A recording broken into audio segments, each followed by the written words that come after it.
avez peut-être reconnu le son de cet instrument caractéristique venu d'Asie de l'Ouest, le doudouk, symbole notamment de l'Arménie. Et oui, l'Arménie qui revient dans l'actualité et qui curieusement devient un enjeu pour la présidentielle.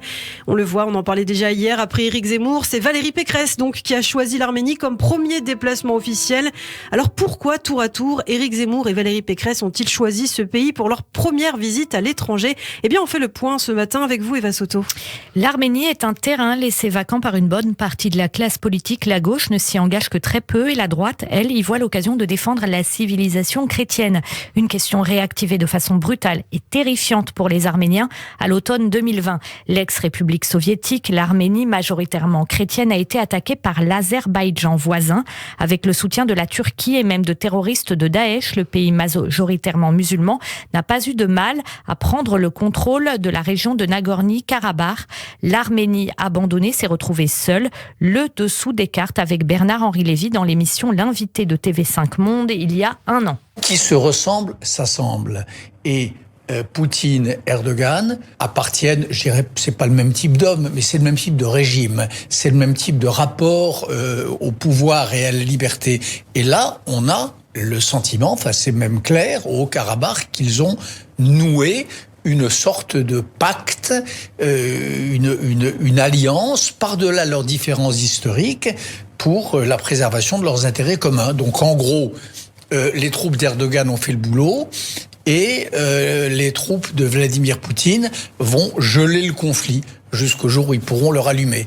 On l'entendait donc, Bernard-Henri Lévy, un conflit qui a fait 6500 morts avant un cessez-le-feu signé sous l'égide de la Russie. Défaite, l'Arménie a été contrainte de céder plusieurs régions qu'elle contrôlait. Alors avant de parler de politique française, peut-être peut-on revenir, Eva, sur ce qui s'est passé au Haut-Karabakh, un territoire disputé par l'Arménie et l'Azerbaïdjan. En 2020, on n'avait alors pas connu plus dangereuse escalade depuis 1994. Et oui, date à laquelle la guerre pour l'indépendance du Haut-Karabakh est devenue un conflit gelé entre les deux pays. La province sécessionniste de l'Azerbaïdjan, entièrement peuplée d'Arméniens, avait pour rappel déclaré son indépendance en 1991. Un territoire minuscule, l'équivalent du département des Alpes-Maritimes, est peuplé d'environ 150 000 habitants contrôlés militairement par les forces séparatistes arméniennes. Et si l'Arménie revendique historiquement le droit sur ce territoire, la situation est complexe car le Haut-Karabakh, qui a donc lui-même, on le disait, proclamé son indépendance en 1991, n'est reconnu par aucun État membre de l'ONU, malgré notamment les appels du Sénat français. Et surtout, la question d'une occupation des territoires voisins demeurait encore il y a quelques mois.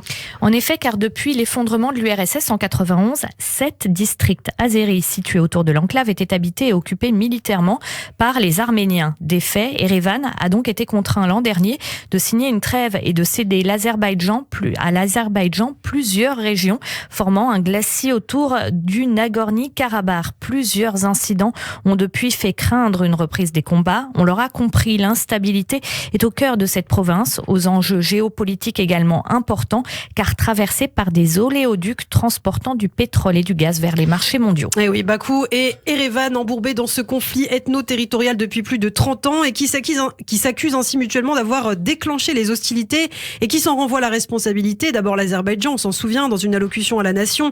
Le président azéri, Ilham Aliyev, avait promis de reconquérir le Haut-Karabakh et de mettre un terme à ce qu'il avait qualifié, lui, d'occupation arménienne en parlant de fascisme arménien. C'est un comble, lui qui est soutenu quand même par la Turquie islamiste d'Erdogan. Une Turquie tout à fait consciente des actes qu'elle engage. Pour les activistes arméniens, le but d'Ankara est de faciliter la conquête à la fois du Haut-Karabakh, mais aussi des territoires voisins habités en grande majorité par des Arméniens. Difficile donc de ne pas voir la main militaire turque dans ce conflit. En tout cas, la situation, Eva, avait agité l'an dernier la communauté internationale. On en a nous-mêmes beaucoup parlé sur Radio J et on le voit aujourd'hui, les responsables politiques français tentent de tirer la couverture vers eux. Oui, c'est précisément sur ce terreau politique dramatique qu'Éric Zemmour a choisi de puiser pour son premier déplacement il y a une dizaine de jours.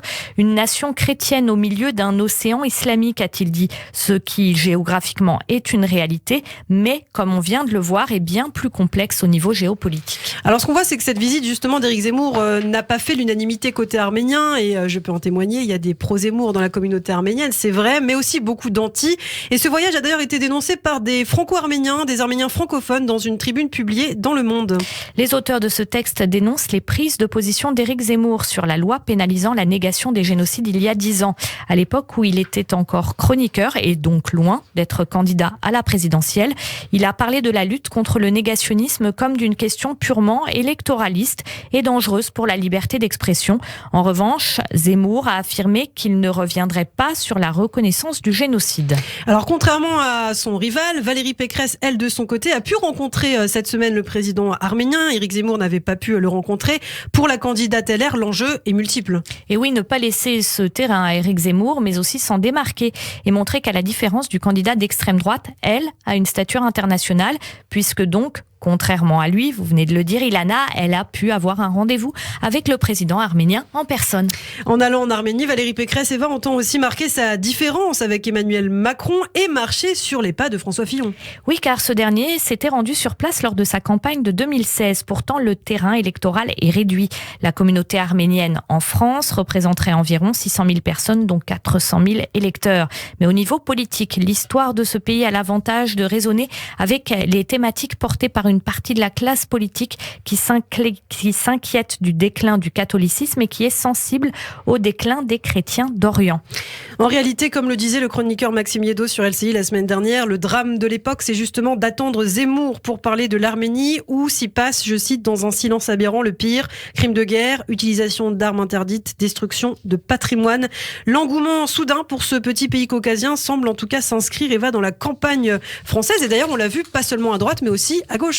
Absolument, la candidate socialiste Anne Hidalgo n'exclut pas une visite arménienne. Il y a quelques jours, la maire de Paris avait même inauguré une esplanade d'Arménie dans la capitale française, rappelant l'attachement indéfectible de Paris au peuple arménien qui défend son droit à l'existence. Jamais dans son discours, la question religieuse n'a en revanche été mentionnée. Et oui, à l'inverse d'Éric Zemmour qui l'aborde tout le temps. Merci beaucoup Eva Soto. On espère en tout cas que ces voyages divers politiques, opportunistes ou pas, la critique reste ouverte, feront bouger les lignes et auront au moins le mérite de mettre en lumière ce petit pays donc du Caucase qu'est l'Arménie, aux profondes cicatrices, et on aura l'occasion d'en reparler sur cette antenne. D'ailleurs, j'en profite que notre invité demain à 7h45 sur Radio J sera Ara Toranian, coprésident du CCAF et également directeur du magazine mensuel Les Nouvelles d'Arménie. On parlera bien sûr de ce voyage puisqu'il était aux côtés de Valérie Pécresse cette semaine en Arménie.